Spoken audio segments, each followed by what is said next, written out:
Welcome back to the United Stand. My name is Moise, and look, I am back. It's been a while, it's been a minute, but I am back on a 2 p.m. show. There's been a few messages, I don't know why, but people have been messaging me and DMing me, asking me if I'm still on United Stand. Of course, I'm still on United Stand. Why would I not be here? But look, I'm back again for a 2 p.m. show. And look, there's a few things that I really want to talk on. I've not had my opinion on a lot of the conversations that have been going on around United, especially around the recent news with obviously the striker situations, the Rashford and Garnacho situations, the Mbeumo situations, and obviously pre-season has just started 2 days ago. Pre-season started 2 days ago. United are dropping all these little clips and pictures and people having their opinions on the plays and Cunha in training. So we're going to get to go through all of that today. And, any of you guys who have seen any of my shows, I like to keep it really, really interactive. I want it to be like a wholesome kind of conversation between me and you guys so we can actually discuss and debate some of these topics because, you guys know I got a lot of opinions on United. So make sure you stay interactive in the chat. Send in your super chat. So any topics that you want to discuss, anything that's outside of what I'm going to be bringing in, any other topics, make sure you send them in the super chats, and we're all going to have conversations in here. Maybe even drop some polls and stuff like that. But look, let's start off with a bit of a more current news. Bryan Mbeumo. Now, this is another update. I know there's been loads of updates over, I don't even know, the past few weeks, months about this player. But there's another update once again. And the update is that Manchester United are not far away. Keywords there, not far away from the overall fee that Brentford want, which is 65 million. They remain hopeful a deal can be done in time for him to be part of their pre-season tour of the US. Now, I think they go on tour on the 19th. Maybe like the producer can confirm that, but I'm pretty sure they go on tour on the 19th of July, which is in about so they go on tour on the 19th against Leeds, which is in about, 10 days? And they also actually dropped their second kit next week. I saw it on Instagram today. They're dropping the second kit on the 16th or something like that. And I think I heard Mark talking about it, saying that, you know what, United are a business club. Let's be honest, like, we're very much about, the owners are very much about money and how can we make the most out of the things that we're doing. So I have a feeling, like Mark said as well, I have a feeling they're going to announce him around the time, probably a little bit before, but they're going to definitely get it in around the time that kit comes out, because that will probably be the best marketing kind of solution to bringing out Bryan Mbeumo. We can bring him out around the same time that this away kit comes out. We're going to make sales. We're going to make so many sales, so much money. So I do have a feeling that Bryan Mbeumo will be a Manchester United player definitely before the pre-season tour. However, I would have really wanted him to come in before this week, because I feel like pre-season is more than just about keeping fit. There's an essence of being around the team, being in the training ground, meeting if you're a new signing especially, meeting the coaches, meeting obviously the manager, all the staff. Everyone's kind of, it's like first day of school. You know, like when back, there might be some people watching this are still in school. When you come back to school for the first day, there's kind of this like warm energy. Everyone's seen each other for the first time. They might not have seen each other in a few weeks or however long it's been. You get to see your teachers again. Like, you might have hated them when you left at the end of the year, but now that you've seen them again at the start of the new year, it's kind of like a fresh slate. I feel like that's what pre-season is, and when every player comes back at the same time, it helps, especially for new players. Now, obviously, there are players like Bruno and whatnot who obviously are not playing, not back yet, but I just feel like for a player like Bryan Mbeumo, if United were really serious, they would have made sure that he was back on the first day. Bring him back on that first day when everyone finally sees each other again. And I feel like that would have just helped him, not just for footballing reasons, but just to get used to the squad, get used to the players that are around him. If you're going to go and bring him in after everyone's already been here for a week and a half, it's almost like, now you're definitely the new kid. Now you're like coming in whilst everyone's been training for a week and everyone's kind of got used to playing football again together. There's a bit more chemistry between the players now, and you're just coming in and have to fit in the last couple of days before they fly out. I feel like it's not giving the player the best opportunity to succeed at the club. I feel like, well, for pre-season anyway, he obviously can do well at the club, but you're not giving him the best opportunity to succeed in this pre-season time. So United, I would have rather you'd try and bring him in as early as possible. And especially if there are other players that you are working on, because we don't actually know how many players United are working on right now. We don't know that, because right now all we're thinking about is Brian and Mbeumo. They could be trying to work on another 2 players, but this is the main story that everyone's focusing on. So if they are working on another player, maybe another 2 players, obviously maybe a striker, a midfielder, that would be a goalkeeper, but maybe a right wing back or something. Let's try and get these players in as soon as possible. Don't wait till August, right at the end of August, and then we're like, yeah, we just randomly brought in Calvert Lewin or something like that. You're not setting up these players or putting them in the best position to do well at the club. So, yeah, look, I think someone is saying about best in class. I don't even know. That term probably ended. I feel like we should have left that term in 2013. I'll be honest. When Alex Ferguson left, that's probably when we should have left that best in class term, because I don't think that's the best way of describing Man United right now. But anyway, let me know in the chat anyway. Let me know, what do you guys think about the whole Brian and Mbeumo situation, them waiting this long to bring him in.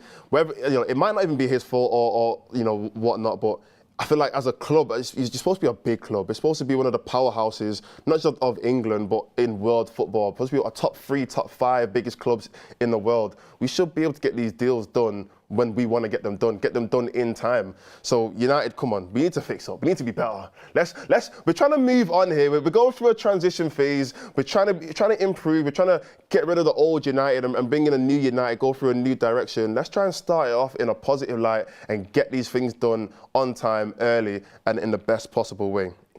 But look, like I said, let me know in the chat what you guys think about it. Also, this isn't a City top, yeah? I know a lot of people always say, like, why are you wearing a City top? It's not, it's just blue. Like, it's just blue, that's it. I got it from a store. I'm not going to say the store, but I got it from a store, but it's definitely not a City top, by the way.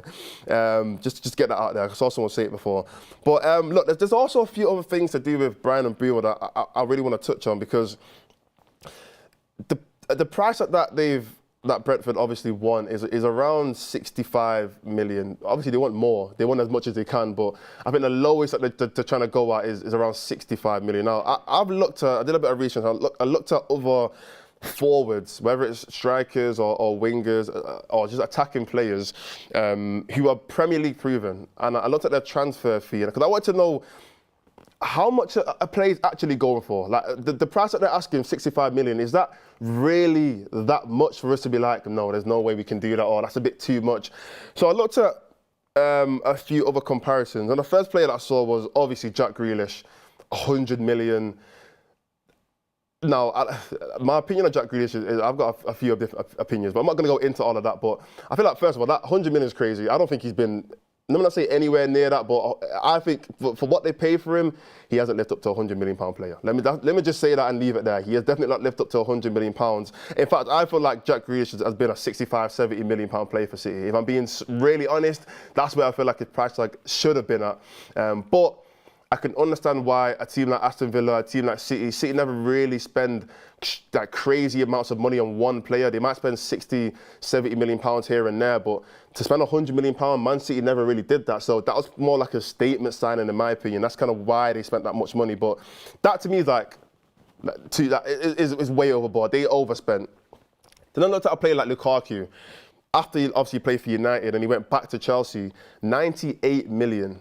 Chelsea paid for him, 98 million, and he definitely was not worth it. Nowhere near worth that amount of money. In fact, I think after about 2 months, he asked to go back to Inter. I'm pretty sure that's what he did. So again, another sign in that Premier League proven, they paid 98 million and it didn't work out. Now, as we go down the list, there's players like Havertz, he was around 68, 70 million. Solanke was about 55, 60 million. Then you've got like Cunha, you just signed for United, around 63 million, and then Mbeumo is around 65. Now, when I'm looking at the kind of players that he's in the company with, in a way, I do feel like that is a reasonable price. I genuinely feel like 65 million, we should be looking at that. You're actually looking at that and thinking, you know what? I would take that. 65 million for a player who scored, 20 goals? 20 Premier League goals last year. You know how many players that...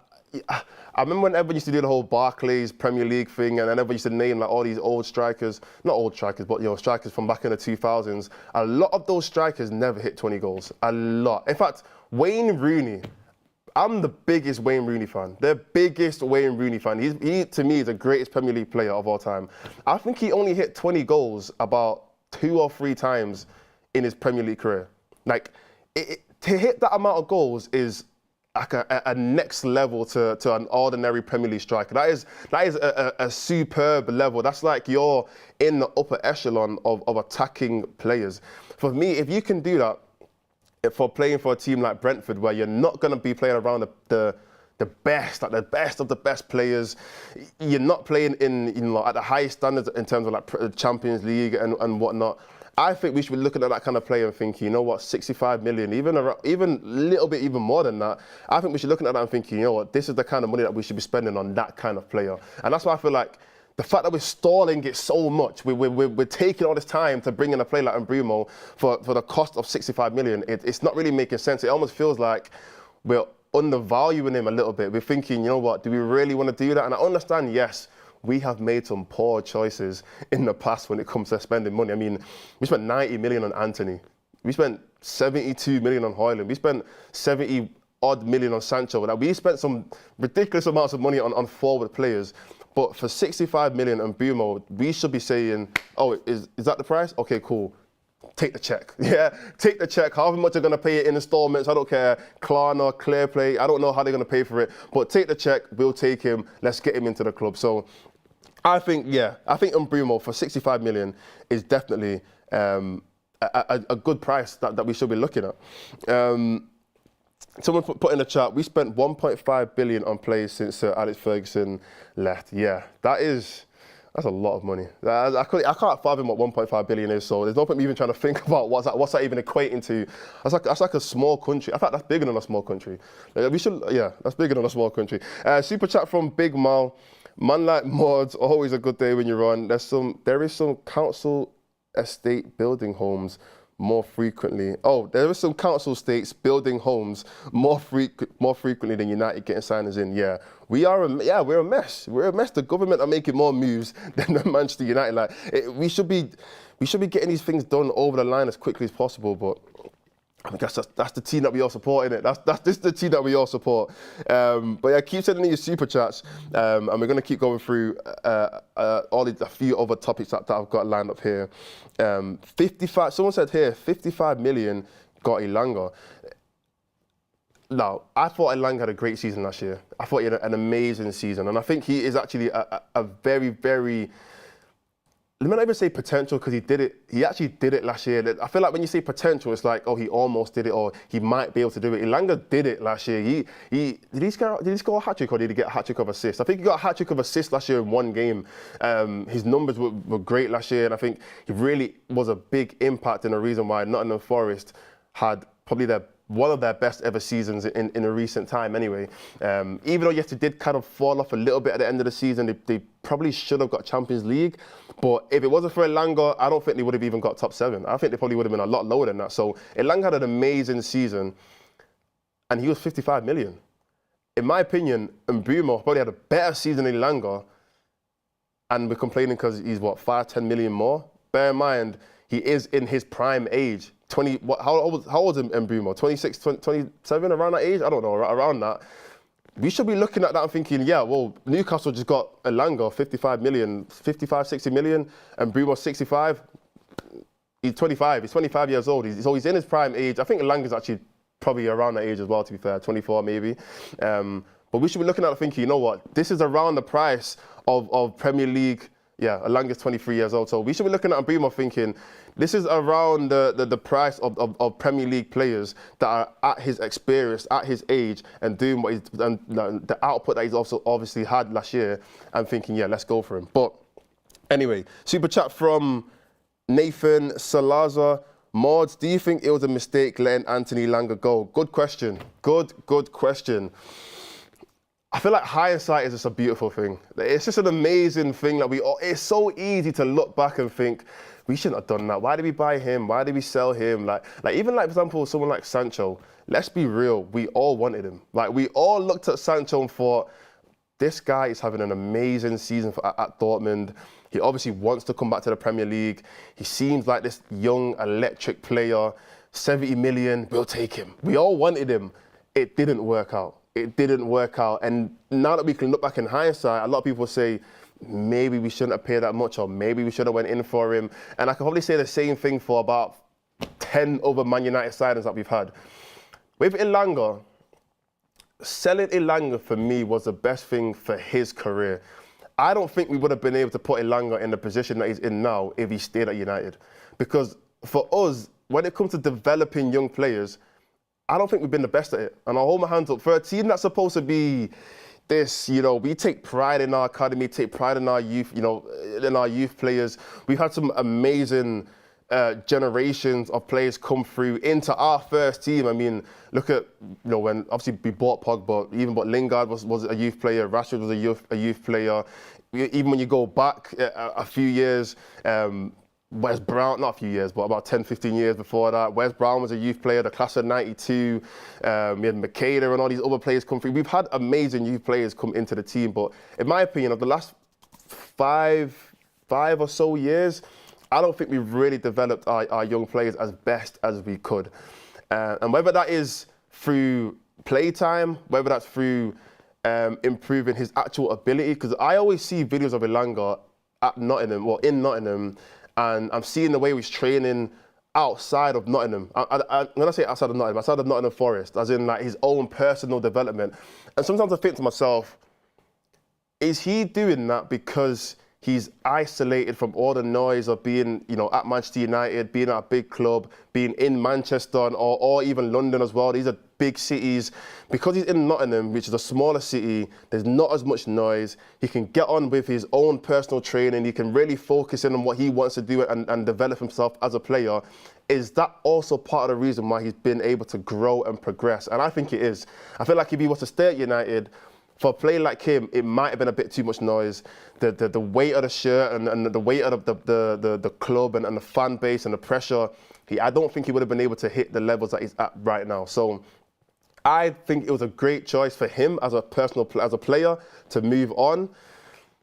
Hopefully in the future, you never know. You never know. We brought Pogba back, you know what I mean? So hopefully in the future, you never know. He might, obviously when United progress and we are in those top 4 conversations and we might even start challenging, Elanga might look and think, I want to go home. Yeah, because it is home. It is home. He is from our academy. You might think, I want to go home. And if he does make that choice, United, open the checkbook and go and get him. Go and get him. Because if he is going to continue to progress and he is going to continue to get better. And he also seems like the kind of player which I don't think fame and money and all these kind of things will get to his head. He seems like a really humble kind of player. I don't know him personally, but he just seems like a really humble player.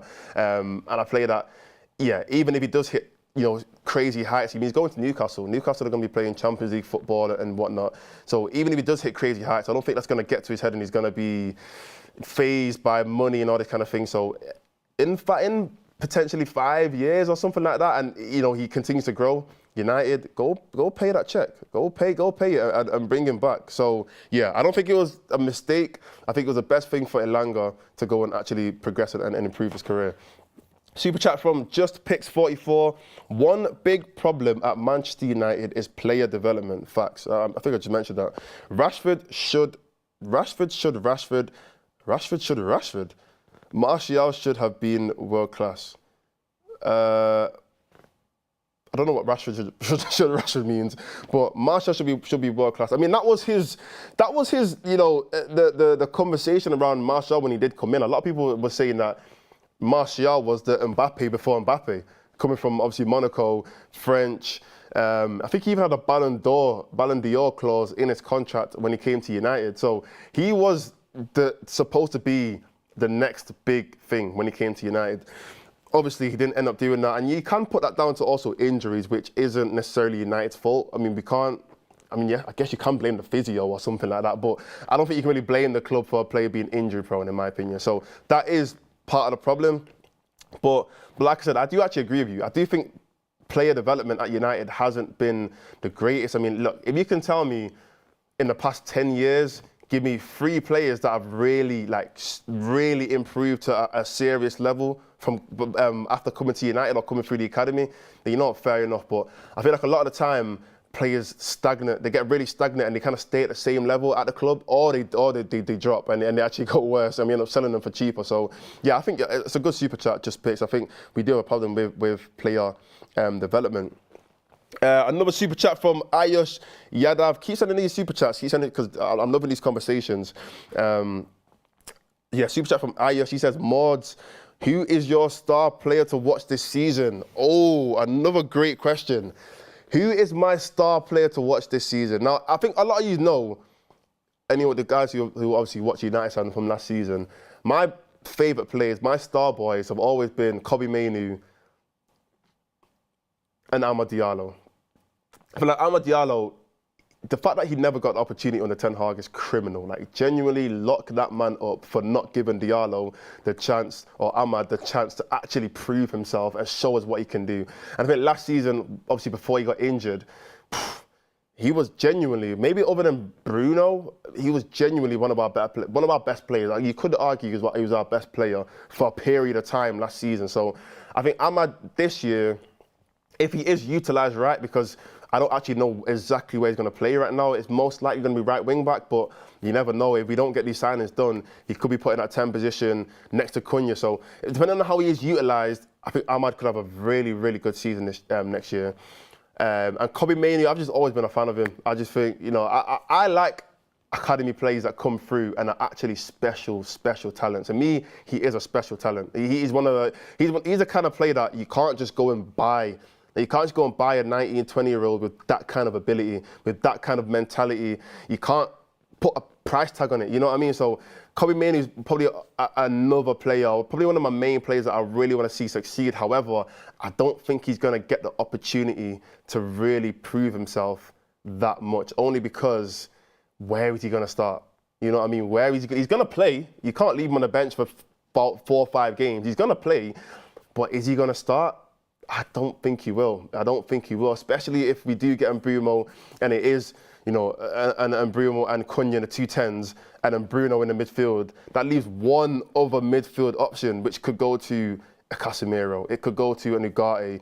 It could go to, obviously, a Kobbie Mainoo. It could go to, I don't know, who else is there? We might even go and sign a player. So I don't know if Kobbie Mainoo will get the best opportunity to really prove himself as that starting player, if that makes sense. But other than that, I'm trying to think of any wild shouts. I think, okay, the only other player that I'm going to say will really set his levels and show people that, you know what, I am the guy that you guys think I am, is Lenny Yoro. Because I feel like that last season, especially tailing off the end of last season, you know, around his injury, before he got injured and also after he came back from injury, I guess he only played the final, really. I think he really showed everyone that he is of the level that people expected him to be. And for a player, I think was he the Young Defender of the Year or Young Player of the Year in obviously, what league did he come from? League One or whatever the league came from? I think a lot of people had high expectations, and obviously Real Madrid wanted him, and the price tag, 40, 50 million. People were saying, is he really good enough? Can he reach them levels? I think Lenny Yoro has reached them levels, and I think he'll continue to grow and push the levels that he's already shown us. So for me, I think Lenny Yoro he's not like a new, I don't think anyone's going to be surprised by how good he is, but I think he's going to really set that standard for everyone to say, you know what, yeah, he really is that guy, and he should be a starter for Man United in the future. So yeah, I think Lenny Yoro will be one of those star players to watch for next year. But yeah, keep sending in the super chats. I've still got a few topics to go through, but yeah, I'm loving the super chats you guys sending in so far. So look, yeah, that's enough for Mbeumo right now. I think the next time I want to speak about him is when we've got him. I'll be so honest, you probably want his tweet or talk about him on the shows or whatever. Maybe I might do another show, but until we actually get that here we go, from Fabrizio or from Sam C or whoever else he's going to say it, I can't be bothered talking about Mbeumo no more. Just come to the club, pack your bags, wherever you are, in Brentford or London or wherever you live in, just pack your bags, get on a train and just come to the club. We're waiting. Let's get it done. But yeah, moving on, I really want to talk on this striker situation. We really need to touch on this and send in your super chats about the striker situation. Who do you want to who is your first choice? Because we need someone. I'm not accepting United going to next year with no striker.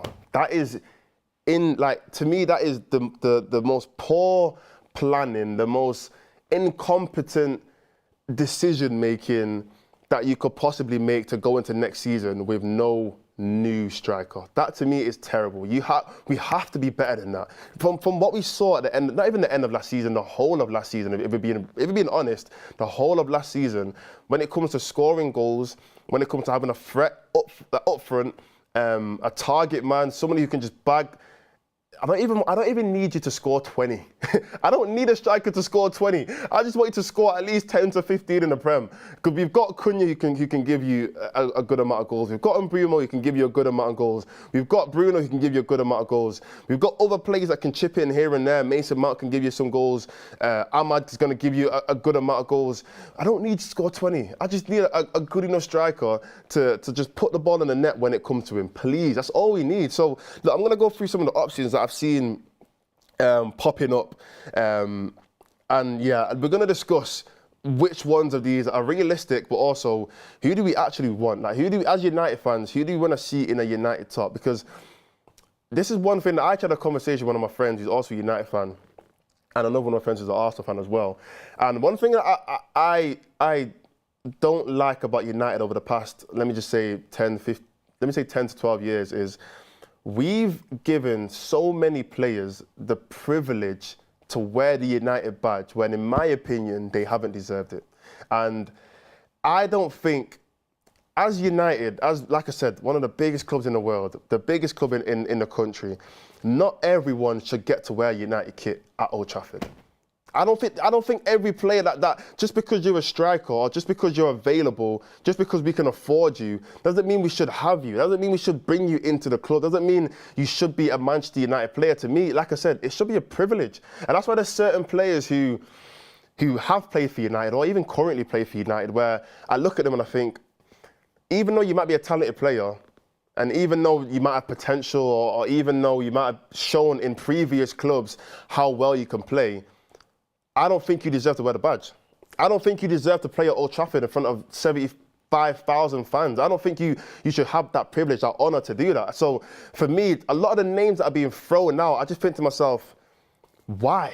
Like, are we really going to give this player the chance to start for Manchester United next season? That should be something that you should be begging to do. That should be something that the best players or the players with the most potential, the players with the most talent, that should be what they should get to do. To walk out in front of 75,000 fans at Old Trafford wearing the number 9, that's 1 in a million. Like that, you know what I mean? I don't know if you understand what I'm trying to say. That should be a 1 in a million opportunity. So when I look at some of these names, I just think, why on earth are we giving these players even the opportunity to even have that feeling of doing that? That's one of my biggest dreams, to play football at Old Trafford. I don't think, maybe it'll happen one day, obviously not in a proper match, but I don't know, in a random little game somewhere or some opportunity. But I don't think for a real Premier League game, if you're not ready, if you're not showing something for me to say, or not just for me, but for the fan base or United, the owners or the manager, if you're not showing something to say, I deserve this, we shouldn't even be looking at you, in my opinion. We should not be bringing those kind of conversations. So the first player I'm going to talk about is Calvert Lewin, because he's one of those players. I'll be honest, to me, he shouldn't be, he should never have the opportunity, not even say it's in a really disrespectful way. I don't want it to sound like I'm getting onto him, because I don't know him like that, and it's not a personal thing, but I don't think Calvert Lewin should be able to wear the United badge. In my opinion, he's not shown anything to me, even in the past 5 years, maybe since 2020, 2021, he's not shown anything to me to say, you know what, that's a Man United player.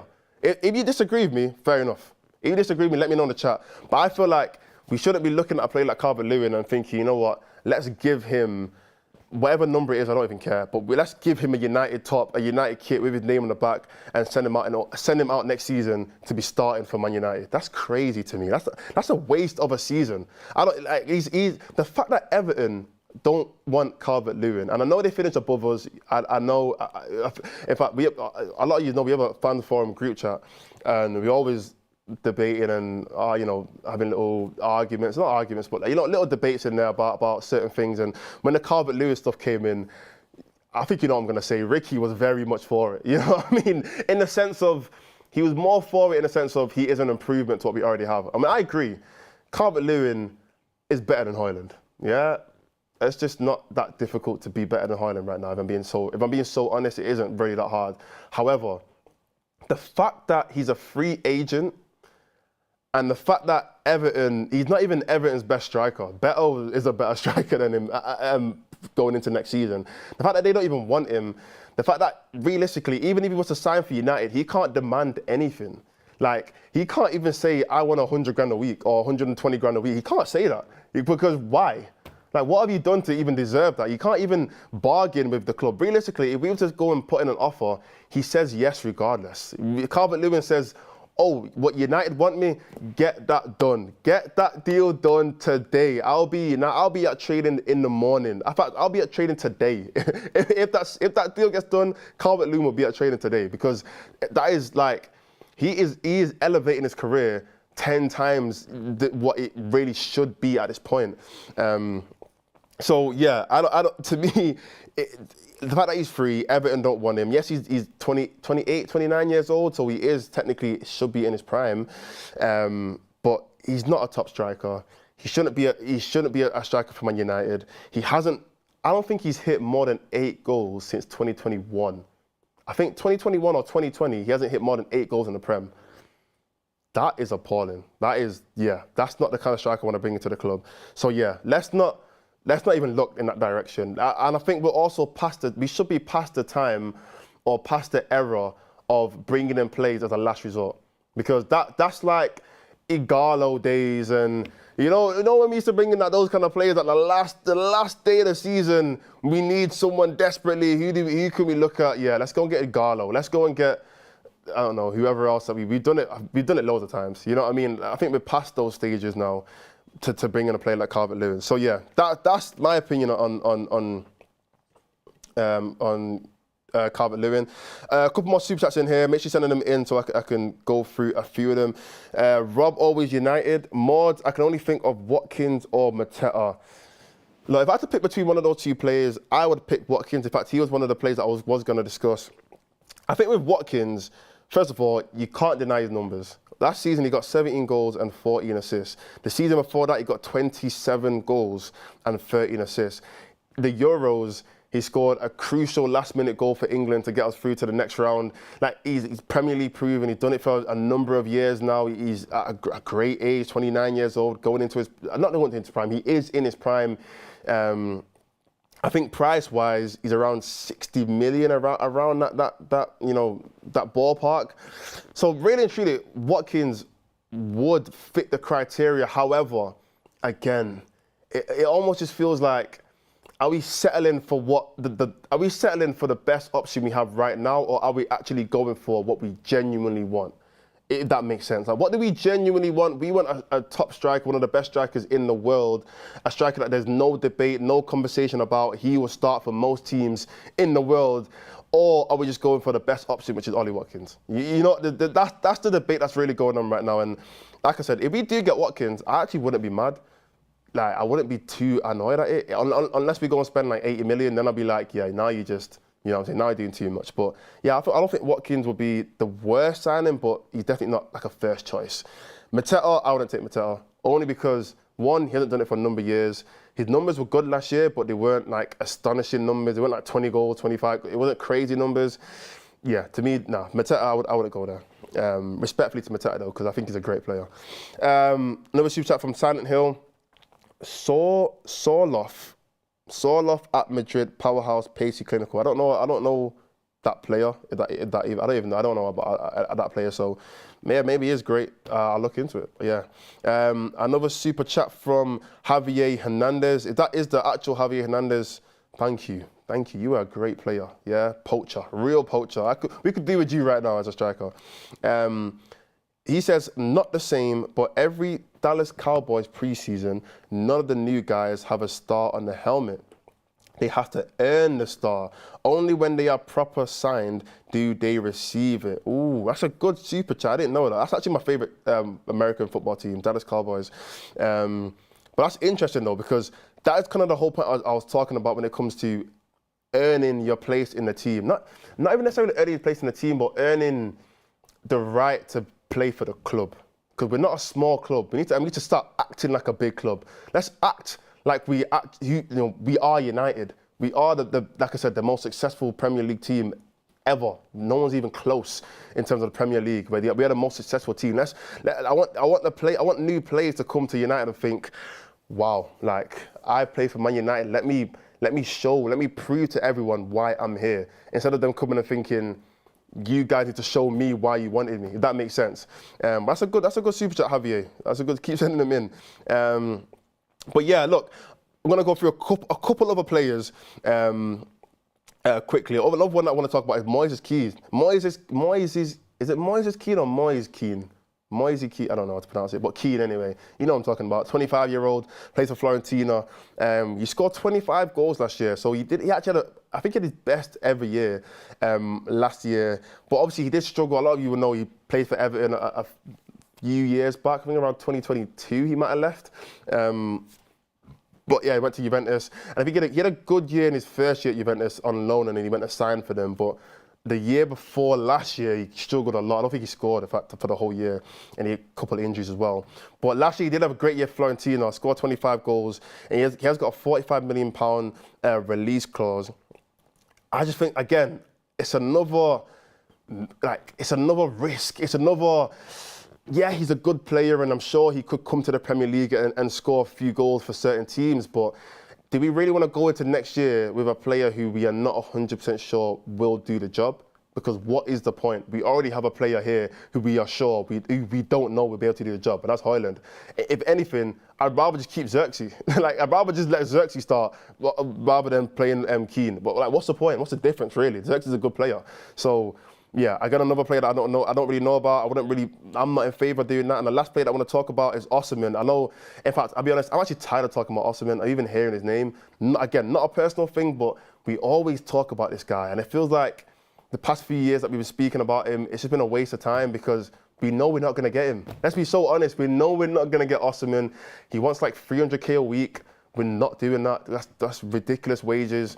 Galatasaray are pretty much they're making big moves to get him.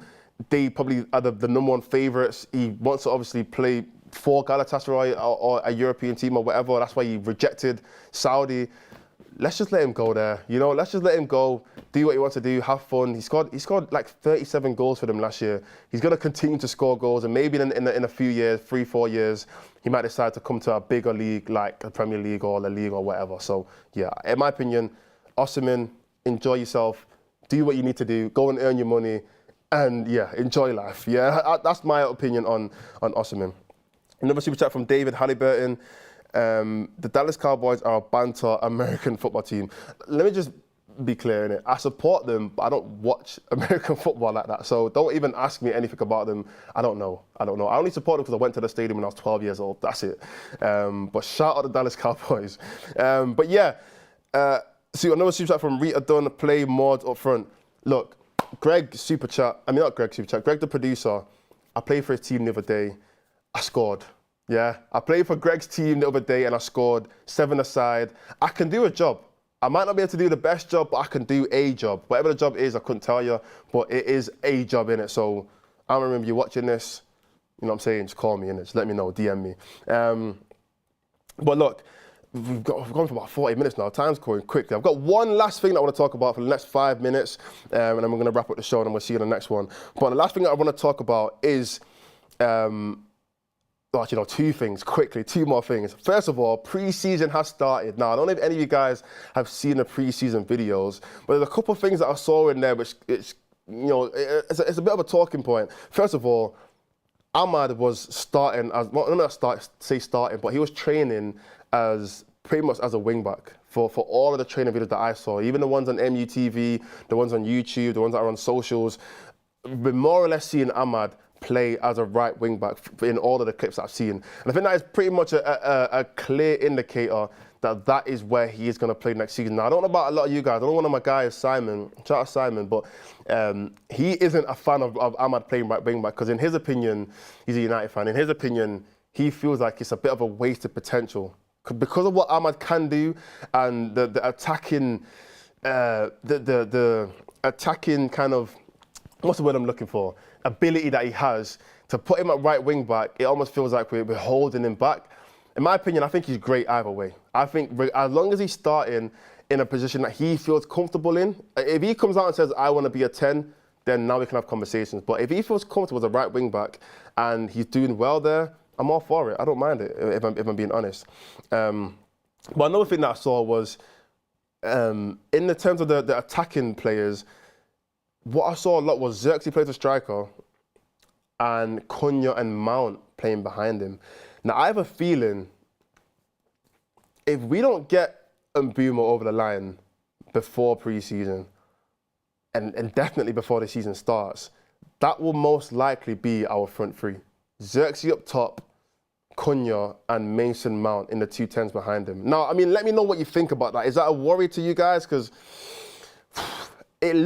training videos can make everything look great. You know what I mean? Like, because they only show the goals, they don't show the misses. So it always looks like things are working. So it looked like it was good. And obviously, we've never seen that combination because Cunha's a new player. But I don't know. I feel like we can do better. We can definitely do better than that front three, and especially because we've got Arsenal as our first game of the season.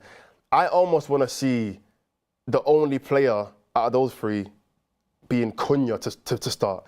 I almost want to see a whole new striker and a whole new 10 with Cunha as the front three for that first game of the season against Arsenal. That's the front three that I want to see next year. But right now, it is Mason Mount, it is Cunha, and it is Xerxes, which I think will be our front three if nobody else gets signed.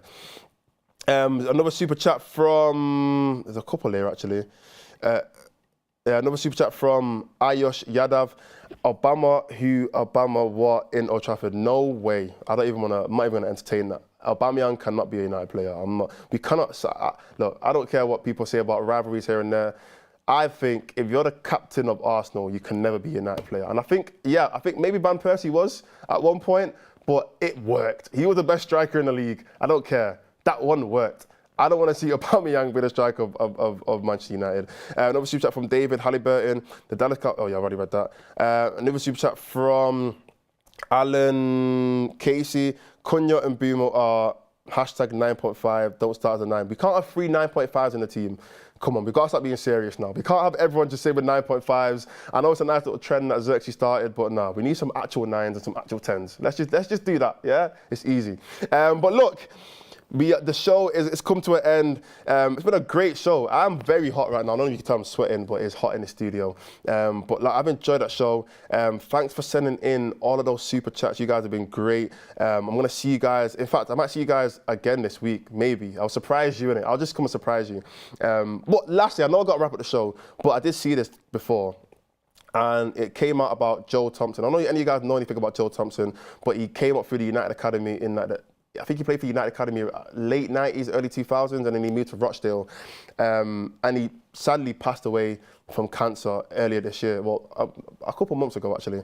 But Man United launched a new award in memory of Joe Thompson that will be awarded to a player or staff from the under-21s or the under-18s who represents the values of a Manchester United person. Now, in my opinion, for someone who I've met Joe Thompson, I played for a charity game at Rochdale, which was in support of Joe Thompson when he was obviously going through cancer. So for me, I feel that's a very, very heartwarming touch from United. Even though there's all this drama going on around the club with players and managers and signings, and sometimes these kind of things should make you think, you know what, there is a bit of positivity in such a not the best situation with a player, obviously an ex-player passing away.